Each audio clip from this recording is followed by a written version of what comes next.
Hey everybody, Peter Zeihan here coming to you from Colorado, and today we're going to talk about electricity in the United States, specifically Georgia Power, which is one of the largest components of Southern Company, which I believe is now the second largest electricity producer in the United States, covers the southeastern part of the country. They filed something on Friday, December 31st, called an IRP, an Integrated Resource Plan, and basically it's their more than back-of-envelope sketches for how they plan to meet power demand over the next 3 years. They filed an intermediate one last year, and the big difference between last year and this year is they're anticipating demand growth in their region by the end of the decade, growing by over 2 gigawatts more than what they had planned for just 12 months ago. And so in order to meet that demand, they're adding more power by pretty much every type of generation you can imagine, but the biggest change is that they're not going to decommission a couple of coal plants, which of course has some environmental interests up in arms. Expect to see a lot more of this. One of the things to keep in mind when you're talking about this economic transition the United States is going through is, in order to prepare for a post-China world, we need to double the size of the industrial plant in this country.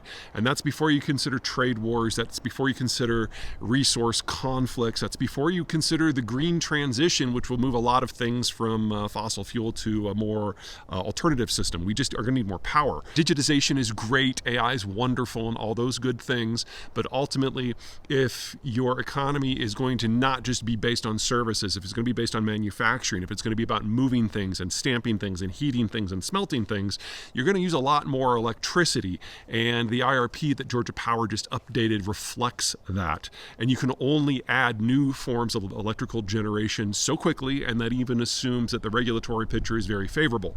Now, in Southern Company's zone of operation, Southern Company gets along great with all of the state legislators and the state regulators, so they face fewer obstacles than most electrical companies in adding new capacity, but there are still upper limits on how fast you can add stuff.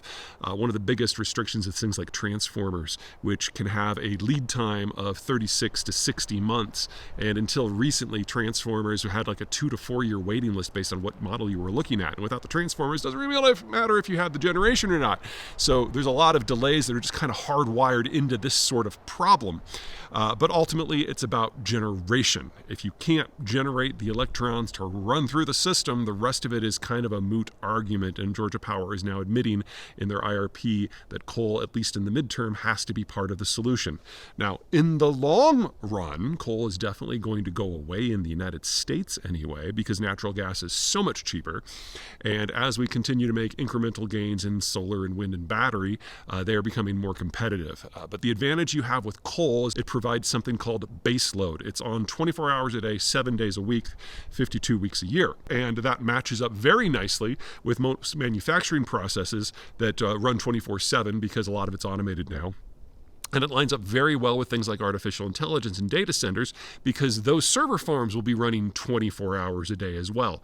That doesn't work with solar. When the sun goes down, the electricity stops, and you really can't pair most of these new industries that are coming in, whether it's because of relocation, reindustrialization, or digitization. They just don't pair well with green tech very well unless you also put in a huge amount of battery. And by huge, I mean massive. The best batteries we have right now can really only discharge 4 hours of storage, and there is no place in the continental United States, even in the depths of summer, where you only have 4 hours of dark. So you have to have something else. And regardless of whether you love it or not, coal is one of those something else's.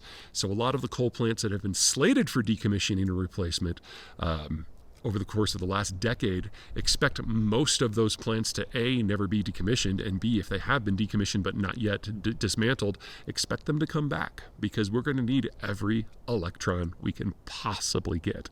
And decarbonization, for better or for worse, is something that's going to have to wait for at least next decade and maybe the decade after.